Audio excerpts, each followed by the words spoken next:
Welcome to Practical Wellness Podcast, episode 6, where we're going to be talking to a real life patient about a real life situation and all about medical errors today. You are not going to want to miss this one. Today, I am here with my dad, Ken Beavers, as a guest speaker today. We're going to be talking about, for one, medical errors, for two, a big thing that I want to bring up, and a reason that I have you here today is because I like to tell you guys about what we're trying to prevent.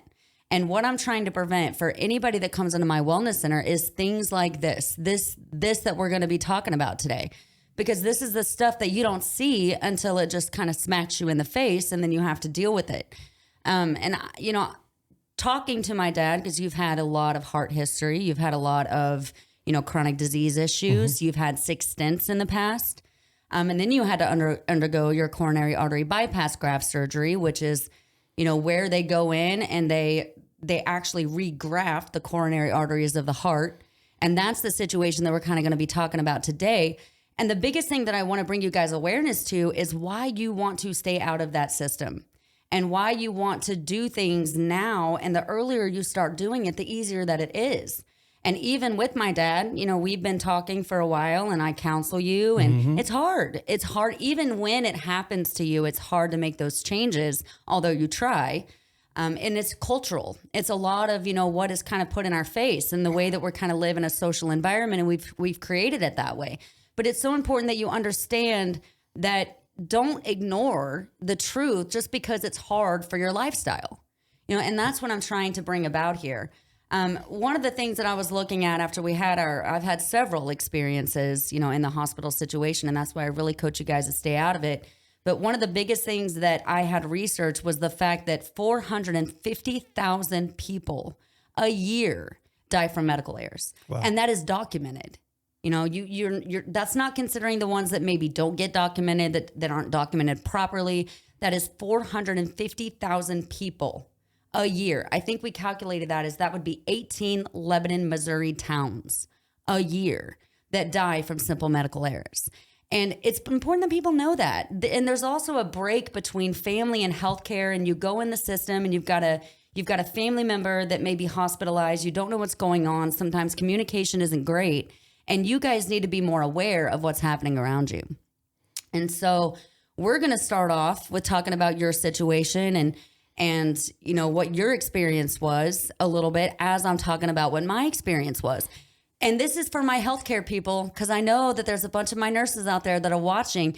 And the fun thing is that a lot of my friends that are coronary artery bypass graft nurses, or what we call heart nurses, will know exactly what I'm talking about and know exactly where these problems lied within this hospitalization. And so I think it's important that you all listen, that patients listen from your perspective, so we know what we got to stay away from and what we got to stay out of. So tell us a little bit about that day. When did you go into surgery? What happened?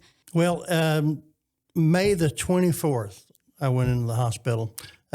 First of all, I went to get a heart cath done, and you were there. We were over at Lake Regional, and they discovered that the stents that I had in my heart, they were not able to bore them out because I had so much blockage. You came into the operating room after it was over and told me, Dad, we're not going to be able to do this. We're going to have to do at least a double bypass. We found out later on I was going to have to do a triple bypass. So on that day, it was May the 24th, I went into I don't know if you want to mention hospital names and things like that. Actually, probably. Yep, I don't. Although I will say that first experience with Cath Lab, Dr. Krishna was awesome. So I will say his name. He was amazing. And that was a great experience. But we were transferred to a different facility in a different town in a different area. And I'm not really about bashing hospitals. Right. But we've got to be able to identify where problems are and where problems need addressed. And so I'm hoping that administration watches this and realizes they have a problem in theirs. Right. Well, I went in on May the 24th and got there about 10 o'clock. They said the surgery would actually begin around 12. They took me in early because the doctor had finished his previous surgery early, so they took me in somewhere around 11 o'clock. And you guys know better than I do what took place after that. I can only speak to what my experience was from my perspective, and it was a rather strange one. We were having a conversation. Was that yesterday? Yeah. And I don't think that I've ever, I've heard you talk about it, but I don't think I've ever sat down and told you what exactly was happening. And so yesterday it was kind of eye-awakening when we were talking about that and discussing it, because there was things that you remember that I had to just kind of line it out and say, no, that's when that was happening. So it's very interesting how that kind of went. From the moment that I got out of surgery, I felt like, from my perspective, I had a clear head. Now, you guys were trying to get me to move my arms, and I was not able to do that.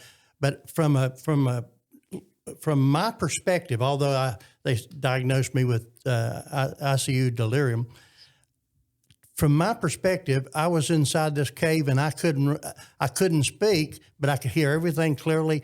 I thought I was in total mind control. Later on, I found out that not so much. No, you weren't. Not so much. You weren't. And a big point that I want to make is that during one shift during your hospitalization changed the trajectory of your hospitalization and absolutely caused what we had seen. You know, for instance, you came out of surgery, your first nurse that we had that day, and I'll tell you guys this, and all you nurses listening, confident nurses are not intimidated by family members. And I'm going to say that again for the people in the back. Confident nurses are not intimidated by family members. And when I had first walked in, you had an excellent heart nurse. He knew his stuff. He was on his game. He told us everything that was happening. It was amazing. We got you extubated. We got the tube out. And then shift change happened. And when shift change happened, everything changed. You know, we were in this hospital setting and we were only allowed to come see you for 20 to 30 minutes every 2 hours. So that really left us to stay at the hospital because we were made fully aware that if we were a little late, we were not going to be let in. So we would not leave. We stayed and we would just walk around the hospital for an hour and a half and then wait to come back in and see you. And I worked heart surgery. So that's what I want to make clear here. I'm very fully aware of what needs to happen after heart surgery. And I can remember, you know, going in there, shift change had happened, new nurse, you don't have the tube down your throat, but every time we walked in that room, you were non-responsive. You would not wake up. You would not open your eyes. You would not look at us. You would not speak to us. And I remember the last time of that day, and I know that's how that's not supposed to go. You get the tube out. You start waking up. We sit you up in the chair. You start drinking fluids. We start the progression of your discharge, basically. That's what we should be doing the minute you come out of surgery, is we're preparing for your discharge by getting you up and getting you ready to get out. And I can remember us going in, it was about 9 p.m. I think was the last visitation that we could have. And I had said to that nurse, I said, he has been given too much medication. Like, we've got to back down on that a little bit. He's not waking up. We've never seen his eyes open. He's not saying a word to us. And she looked at me like I was the dumbest person that she'd ever met in her entire life. I'm like, no, I'm serious. I said, I really want you to back off the narcotics for my father tonight. Like, he's not waking up. He needs to be up, getting out of the chair in the morning, moving around. And we left, and I know that you remembered, you told me something yesterday about you remembering me saying something in the room. I think you thought it was the first day of your surgery because a lot of things were a little shadowed for you, but it wasn't. Well, I do remember a lot of things. Maybe what I remember was paranoia. Maybe it really didn't happen. I do remember you clearly saying, I want him off of these medications. You've over-medicated him. I remember that. And I wanted to participate, but I couldn't. I was totally paralyzed. I remember that I didn't, you told me that the doctor said, okay, let's check, make sure he had not had a stroke. I remember the trip through the hallways down to be tested for that stroke, but I couldn't say anything. And I didn't think it was about a stroke. I thought it was about something entirely different. And we talked about that. Yeah. And that was, because the night that I had requested them to back off your meds was the night before of that incident that you remember. Because I had asked them, I said, please back off his medications. He's not waking up. He needs to wake up. We need to start this progression. And I had even said, because I'd counseled you before this surgery and said, Dad, be prepared. You're going to wake up. You're going to feel pain, but you're going to have to work through it. And so I remember saying to her, he's fully prepared. I was a heart nurse. He knows what to expect. Wake him up, let him wake up, and let him start getting cleared. Yeah, my anticipation was that immediately after the surgery was over, you guys are going to try to get me up in a chair. Yeah. And it was how many days before they finally got me out? 4. 4 It days. was 4. It 4 was days. 4. Yeah. And the reason that happened, and it wasn't that every staff member we had was awful. That's not actually the case. No. But what happened was one shift set the trajectory of your hospitalization. And when I talk about this, my nurses know what I'm talking about. Because whenever a night shift nurse comes on, and I used to hate it in the hospital, they will over-medicate, whether or not they want to admit it or not. They would rather, tiny little hurt that maybe we should have just repositioned you. Let's give you some medicine because it keeps you quiet, keeps you calm, and gives them an easier shift. And I'm just going to be honest and I'm going to be real. There are some nurses that would rather make it an easier time for them. And they're not I don't think they do it maliciously, but I don't think they understand the process. And I don't think that they understand that one lazy shift, maybe you came in, maybe you didn't get a lot of sleep last night, maybe you're busy, or maybe I don't know what it is. And truly, I don't care anymore because this is people that we're taking care of and we're forgetting about this. And you come in on shift when we're in an intensive care unit setting and you're lazy. And that laziness sets you up for everything that we had dealt with. Because I remember leaving that night and then I remember getting a phone call early the next morning that they had stroke activated you. And I know what you remember because I did walk in that room and I said, it's not a stroke. He's over medicated. And we're going to rule out a stroke. I'm fine with them ruling out a stroke. But the thing that I wanted to get across is this is medication. Please stop giving it to you.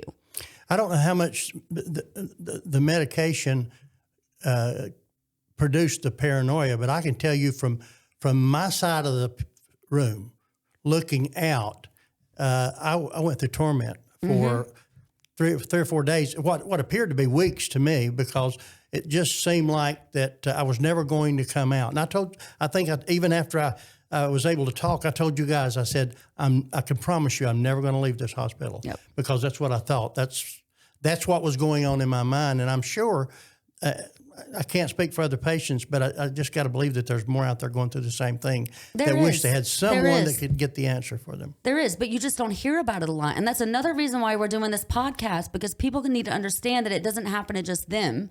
It happens to a lot of people, and we're just not. Obviously, if we have 450,000 people die a year from medical errors, there's problems within the system. But I can remember that day when they stroke activated. And one other thing that I want to mention, because my heart nurses out there will understand this, but you were transferred from the intensive care unit the first day of your surgery to a step-down unit, unconscious, never fully waking up to get off the ventilator, but then they zonked you right back out. I don't remember. Never the got you out at of the all. bed. Once they got, that nurse was, I will say, he was an excellent nurse. I don't remember his name, but he was very, very remarkable. He was a very good nurse, and you had him a little bit later on. The only one that my mom would allow me to trust It's the same one. for several days. Yes. And he was very knowledgeable, and he had woke you up enough to get you off that ventilator, but the night shift nurse came on, and they said, sleepy time. I'm going to have an easy shift tonight. Yes, I'm talking to you, because it's truth. It's truth. And sometimes we separate ourselves from the reality that you are taking care of somebody's father, grandfather, son. And whether you want to be lazy or not, give away the hard patient. Go clean the bathrooms, become a janitor. I truly don't care anymore, because we've got to start caring about the people that we're caring for. And I remember when they stroke activated you that morning, because they had continued to give you narcotics all night long. We looked in your chart. It'd been given all night long. And when you had got back over to the intensive care unit, at that point, your progression towards discharge is on complete hold. Now we got to work on delirium, right? Now we got to make sure that you're not going to hurt anybody and that you're not going to hurt yourself. That's our prime goal. Now we no longer can think about, okay, we got to get up and ambulate. You got to be doing your breathing machine. You need to be getting your nutrients in. That way you're healing from heart surgery. All that stopped, because now we had to take care of the delirium problem. And, it wasn't that any of the rest of the staff that we got were bad, but there's an obvious hesitance between family and healthcare. And I felt it. From my perspective, and as I look back on it, you're right. These were probably great nurses. But from my perspective, they were combative with me. They laughed at me. And things of that those are things that I remember. That's why they had to restrain me. Yes. And there's a part of that we need to bring up, because there is an atmosphere in healthcare. It's a hard job. It's a stressful job. We see a lot of things every day. And sometimes we use humor in our own, and in ways that normal people would be like, oh, that sounds awful, because they don't get it. You know, they don't get that sometimes we use humor to deal with all those hard things that we see. But when you're in a patient's room, and whether they're delirious or not, we have to be mindful of the things that we're saying, because just because you were delirious does not mean you don't remember what was happening. Yeah, I remember what was happening from my perspective. And from my perspective, they were deliberately, now I look back on it and I'm sure I'm wrong, but it appeared that they were deliberately hurting me. They were deliberately doing it. And I told them that. And that's when they laughed and said, well, you can fight all you want to, but I'm a lot stronger than you are. Those are the things I remember. And, you know, and to be honest, Dad, I don't feel like that was malicious. But anybody that's in a delusional state, when people coming at you that you don't know, you're going to feel that way. And you're going to be, even especially in a delirious state, you're going to be you're going to be very weary of people that you're not familiar with. Yeah, I think it's important, though, from the nurse's perspective, to know that there's something going on the other side. On the other side. And that's why you got to start watching your tongue and how you treat people. And I know you talked about, and I'm getting there a little bit, because I know that day that you were stroke activated, you were brought back to the ICU, you'd done good in the room, not being able to get up, not being able to ambulate. You were kind of out of it. We wanted medication to clear. And I can remember that day was an okay day, but we didn't get anywhere progression-wise for your heart surgery. Right. We were just hoping that these medications would start clearing and that we could start getting you back onto your progression to discharge. And I can remember going home that evening. We were staying in an apartment because it's out of town. And I can remember going home and getting a phone call at about midnight from this nurse. And she says, you know, Jaisha, your dad's gotten combative. He swung at one of the nurses. I've got him on a Precedex drip, which is a sedative drip. I'm giving him some Haldol, which is more medication. And guys, keep in mind, you know, he's had medication-induced delirium. But when you get into that situation, I've been there, I've done that. We have to keep you safe and we have to keep people safe. So I didn't wrong them for using that medication during that time frame, because we have to keep the whole surrounding safe. But my problem was when she called me and she said, I've got him in restraints and everything. And I said, okay, I'm on my way. And she goes, oh, well, I'm sorry. Our visiting hours are over. And I said, well, I'm sorry, but my dad has delirium. And so I'd like you to go ask whoever you think you could ask, because I would like to come up and sit by my father. Comes back and she goes, I'm sorry, I can't do it. And I said, I was a critical care nurse, and I was a critical care nurse practitioner. When you look up delirium, the best treatment for delirium is family involvement. Having somebody's face that you could recognize that's going to calm you back down, right? But they wanted to refuse my right to get there. And when I let her know what I thought about that, she finally came back and said yes. And then I come in, I sit beside you for 7 hours straight in the dark, and you would do this. You would lay there. And you'd look up, you'd get feisty because you'd look out there at those nurses, and then you'd look in my eyes and you would lay right back down and go back to sleep. We had you off all Precedex. We didn't give you any more Haldol. We were allowing you to clear. And that's what needed to happen. And it's so frustrating when healthcare is so distant and puts this block up with family. That's my father. Like, I have a right to be able to participate in his care. And administrations and healthcare need to hear this and change this. You know, and I can remember leaving that morning. I needed to go get coffee. I was very hesitant to leave because I didn't know if they were going to let me back. But I went to get coffee, and it was shift change. So now I've got a new nurse to deal with. And I get on the phone to come back into the room, and I said, you know, this is Ken Beaver's daughter coming back to sit with him. And she says, oh, honey, you've been up on, you need sleep. He needs sleep. Go home. And I almost lost my mind, Dad, because the last thing my dad needed at that moment was sleep. And I could care less about mine at that point. And I had to walk into that room because a lot of the times we are in that state and we don't understand the situation that's going on around us. But I remember going to that nurse and I said, I have lost my son 3 years ago. This is my son's grandfather, and I will be taking him home. And I said, and you, if you're a heart nurse, you know that the treatment of delirium is open the window, get him in a chair, roll him around, get him out in the hallway, get him some different scenery. I said, so I'm not going to bed, and neither is my father. We're going to work today. I can tell you, of the time before I was totally alert, that was probably the calmest time that I had. When you came into the room, somewhere along that way, you said it. I'd get up and look at the nurses, and there's a bit of anger and non-trust. But when I look at you, I know that there was some safety there. So, yeah, I think that's true. And you calmed right down. But we want to block families' participation. And it just doesn't make logical sense because it's not good for staff. It's not good for patients. It doesn't do any good. And when I got that nasty, heartfelt with that nurse, what did she do? She walked in that room. She opened up your window. She got your butt out of that bed. She got you in the chair. And we started progression towards discharge. But that should never happen that way. I shouldn't have to fight the entire time for good care. And this is part of my problem and why I want to bring this up, because it's not even just your situation that I've dealt with. Oh, sure. You're the one that I've got here on a podcast talking about it. But it's happened to grandpa, it's happened to grandma, it's happened to my uncle, it's happened to my aunt. I mean, the list goes on and on and on. And when are we going to realize that we have problems within healthcare? And just from your perspective, like when you're talking about in that room and you had a catheter in, and for good reason, you had a catheter in. And I remember you telling me this yesterday. You remember them saying something to you. Tell me what that was.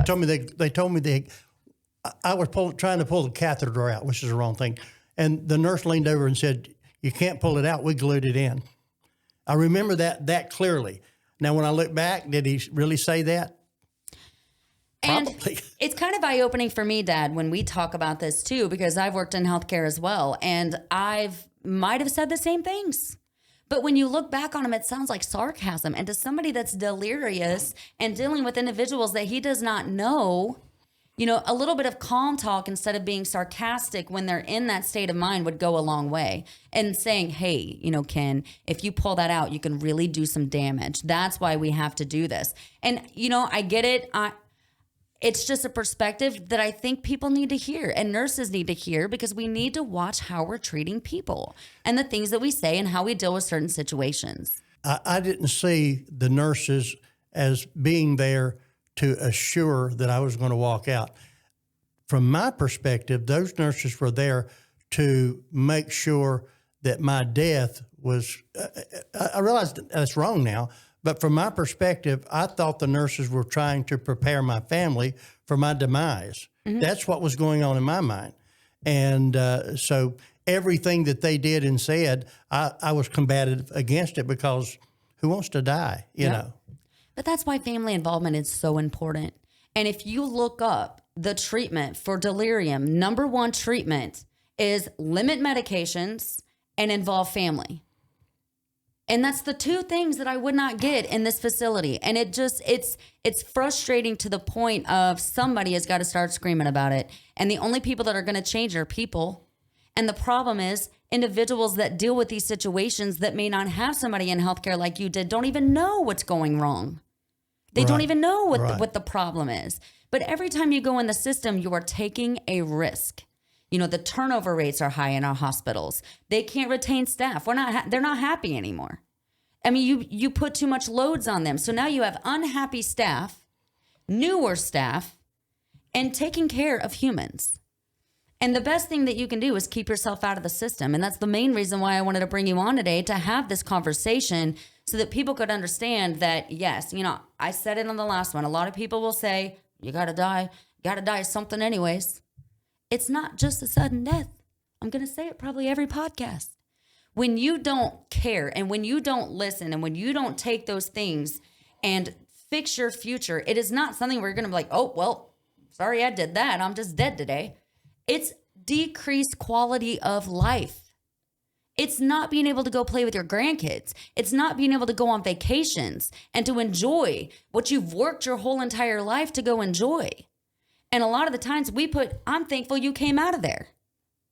I don't know if me and Tasha hadn't have been there, if you would have. I don't. And that's why you got to start thinking about these things. And just like you never have, Dad, and nobody's really ever talked to you, and I think we may have to bring Dad back on again, Because right now I'm still working on, teaching you those things and how you can reverse this so that even though you've had all of these problems, you could limit some of this in the future just by lifestyle. I'm fortunate for those that are listening that are not in the medical field. Most of you don't have a nurse practitioner and a daughter who teaches critical care. So I have two, and you guys have, for the last couple of years, since May, you've been very firm with me about my life, my changing my lifestyle, the way that I eat, the way that I exercise, all of those things. I'm 73 years old, and I'd like to live till I'm 93, but I don't want to live that way if my quality of life continues to decline. Because since May 24th, my quality of life has declined. It's only now that you put your foot down and I'm making some changes. Yeah. Well, to bring up a good point, because you didn't get out of that bed for 4 days, and my heart nurses out there know exactly what that means. Why?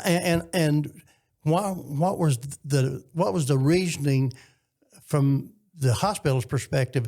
They know they want to get you up the first Well, night. the whole problem, Dad, is that one shift. I've done said it. She drugged you too much, and you became delirious. It took that long, 4 days before I could get out of bed. You realized that was second day, and then third day, but then fourth day you walked. Yeah. And so there was the progression started happening, but because you had been in bed so long, it's not going to be as easy and quick it would have been as right after surgery. Yeah. You've now even went through a bigger ordeal, and so getting you up is that much slower. And so it's important that people know that, and it's important that nurses take their jobs seriously, really seriously.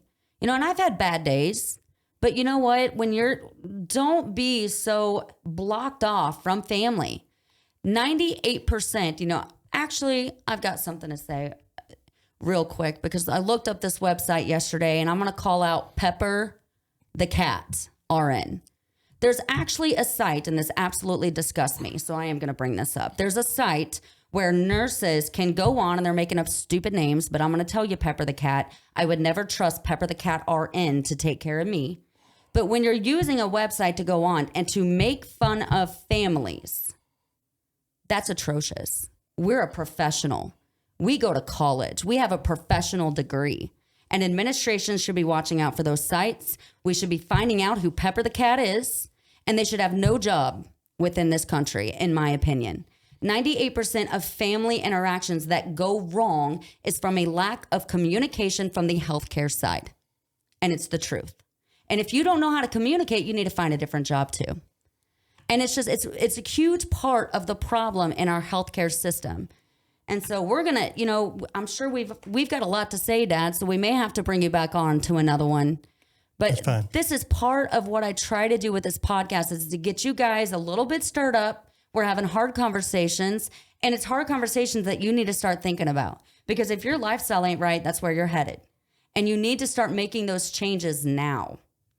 And so it's not just the hospitalization. That one shift didn't just affect your hospitalization, but it also affected you afterwards, right? So what are you kind of dealing with now? Well, as you know, I was having some problems breathing. And so you asked that they do a thoracentesis. And so they did the x-ray and said, yes, well, there's some fluid behind his left lung. So they did a thoracentesis on that. But when they came back a couple of weeks later and did another x-ray, they found that I had fluid behind my right lung. The problem is from that point until they actually did another thoracentesis, several weeks went by. Mm-hmm. When they finally got around to doing it, that fluid had solidified. And today I've got 68% lung capacity, and I'm not a doctor, I'm not a nurse, but I kind of figure that if I've got fluid that is now solid on the outside of my lungs where my lungs should be expanded, that may have something to do with that. So. It does. And it has everything to do with it. And that all stemmed from that post-op care, because it did not go, you stayed in bed for 4 days. And that's one of the biggest reasons why us as heart nurses, we want you out of bed right then. We want you get that tube out. We'll give you a few hours to settle yourself. Then you're up out of the chair. and you're in the chair, you're eating, then you're walking. And we tell you before that even happens, if you are not ready to do those post-op care measures, then you are not ready for surgery. Because if you don't do that, you're going to develop lung issues. You're going to develop pleural effusions. You're going to need thoracentesis. It's going to be problem after problem after problem. Now, you didn't cause your own problem. I had actually prepared you. You were ready to go. But the problem still happened because somebody did not do a very good job. That's exactly what happened. And now you are going to be dealing with that. We hope that that's going to be absorbed. We hope you get that lung function back. The healthier you are now and working on it, the better off you will be. But it didn't have to be that way. You know, it did not have to be that way. And it all stemmed from that hospitalization. Yep. Agreed. But I'm thankful that you came on today. And I'm thankful you're here so that you could come on today so that we can have this conversation. And you're only going to get healthier and healthier. I look forward to that. Well, thank you guys for watching today's Practical Wellness Podcast. This was Ken Beavers, and we will see you next time.